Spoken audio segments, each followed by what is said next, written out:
A major constitutional debate has erupted across Nigeria as Senator Kenneth Eze, APC Ebonyi, proposed replacing the country's current two-term, four-year presidential system with a single 16-year tenure.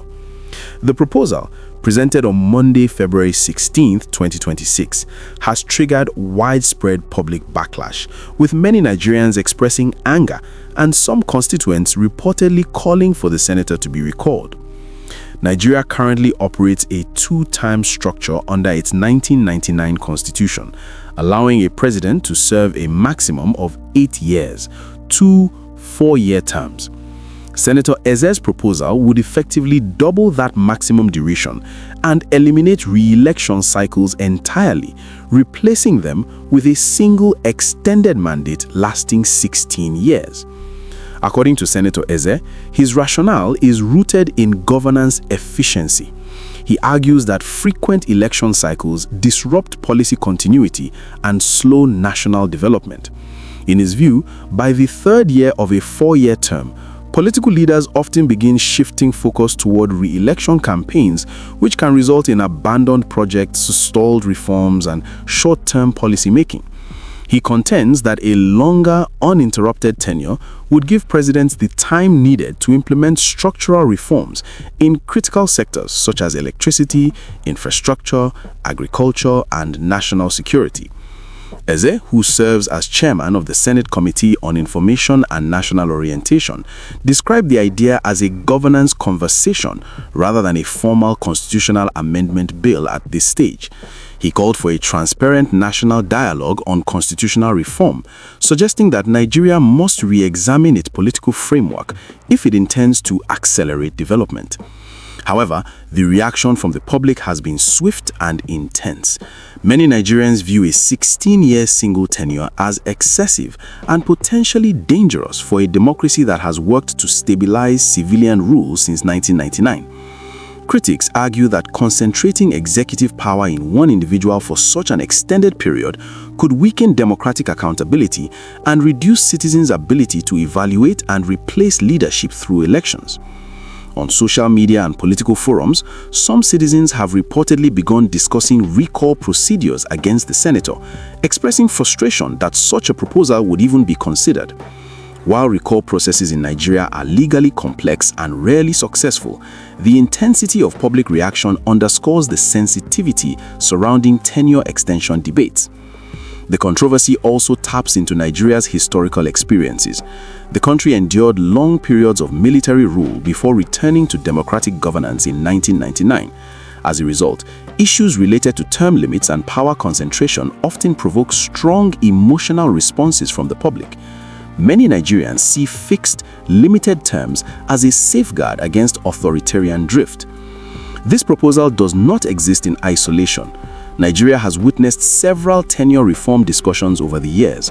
For instance, Senator Ojiuzo Kalu has previously proposed a single 6-year term, arguing that it would reduce the high cost of governance and re-election campaigns.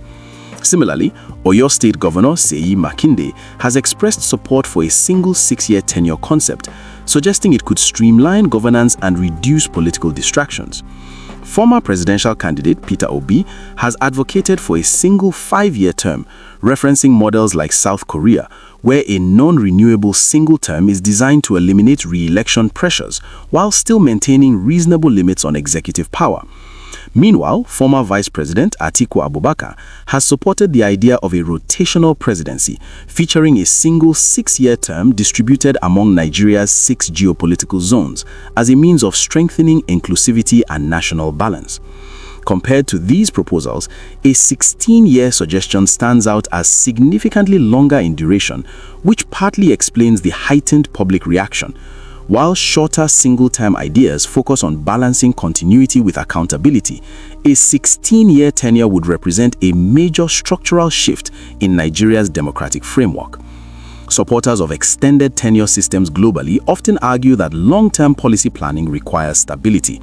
They point to infrastructure projects, industrial reforms, and institutional restructuring efforts that may take more than 8 years to yield measurable results.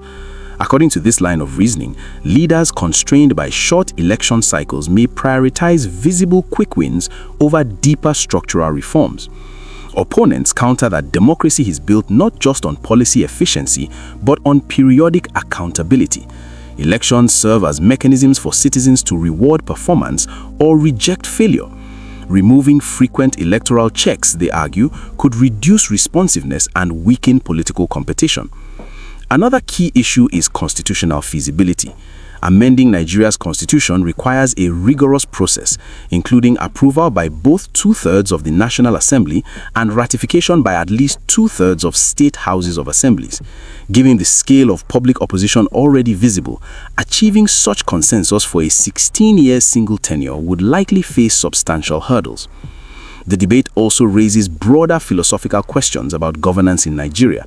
Should the focus be on extending tenure or on strengthening institutions so that development continues regardless of who occupies the presidency?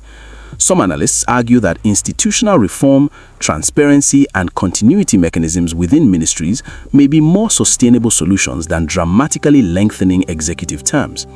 For now, Senator Eze's proposal has succeeded in igniting a nationwide conversation. Whether it progresses into a formal amendment bill remains to be seen. What is clear is that any attempt to alter presidential tenure in Nigeria will attract intense scrutiny, passionate debate, and close public monitoring. As citizens express anger and demand accountability, the unfolding discussion reflects the vibrancy of Nigeria's democratic space. Ultimately, constitutional reform, if it is to occur, will require broad-based consensus, transparent engagement, and careful consideration of both development goals and democratic safeguards.